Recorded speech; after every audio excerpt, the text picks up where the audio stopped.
السلام عليكم، ازيكم عاملين ايه؟ النهارده ان شاء الله هنعمل فتة ورق العنب ومعاها كمان سلطة لبن او سلطة زبادي.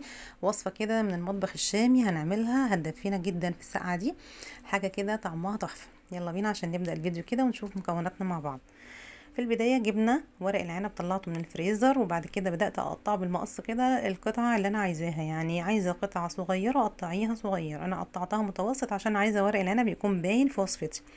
خلصنا الكمية كلها وبعد كده جبنا حل على النار وشوية من الزيت، وننزل ببصلاية متقطعة مكعبات. البصلاية هتاخد لون اصفر خفيف جدا زي ما احنا شايفين كده. وبعدين هننزل عليها بصلصة الطماطم، وعليها كمان قرن فلفل حامي كده علشان يديني طعم حلو مشطشط كده للفتة بتاعتي. وبعد كده جبنا خضرة مشكلة كنت حطاها في الفريزر، الخضرة العادية بتاعت المحشي، ونحطها عليها. وبعد كده حطينا قطع ورق العنب اللي احنا قطعناه. هنقلبهم مع بعض كده، هيبدأوا يغلوا مع بعض. وبعد كده نحط بقى البهارات اللي موجودة عندي. انا هنا حطيت في الوصفة معلقة الا ربع كده، معلقة صغيرة الا ربع من الملح، وعليها كمان نص معلقة من الكمون، نص معلقة من الكزبرة الناشفة، وعليها كمان حوالي نص معلقة من الفلفل الاسود. وفي الاخر حطيت نص معلقة كده من السبع بهارات. وقلبي بقى المكونات كده مع بعض مع البهارات وسيبيها انها تغلي شوية على النار. في الوقت ده انا كنت غاسلة كوبايتين من الرز المصري وحطاهم كده في المصفى عشان يتصفوا معايا. وبعد كده نزلتهم على المكونات كلها معانا. وابدأي بقى ان انت قلبي فيهم كده.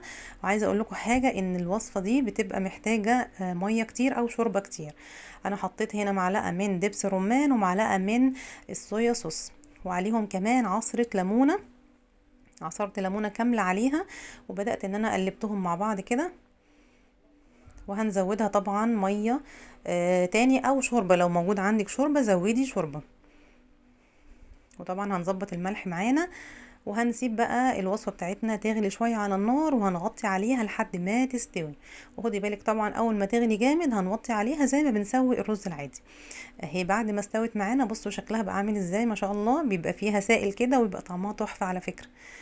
غرفناها اهو في طبق التقديم. وبعد كده جبنا بقى سلطة الزبادي، عبارة عن كوباية زبادي عادية خالص وعليها عصرة ليمونة بس، ما حطيتش عليها اي اضافات تانية. وهنرش عليها كده سلطة اللبن او سلطة الزبادي. وكلي بألف هنا. في ناس بقى بتحط عليها بصل كده من على الوش، بس انا ولادي بيحبوا طعم الزبيب اكتر فحطيت الزبيب كده على الوش. وممكن برضو تحمصي عيش وتحطيه على الوش، هتبقى طعمها تحفة جدا. وصفة حلوة وكمان سهلة وسريعة، وهتدفي في الشتاء ده، وممكن تنفع وجبة غدا بقى جنب شوية بطاطس محمرين كده، هتبقى تحفة جدا. دي كانت وصفتنا النهاردة لفتة ورق العنب.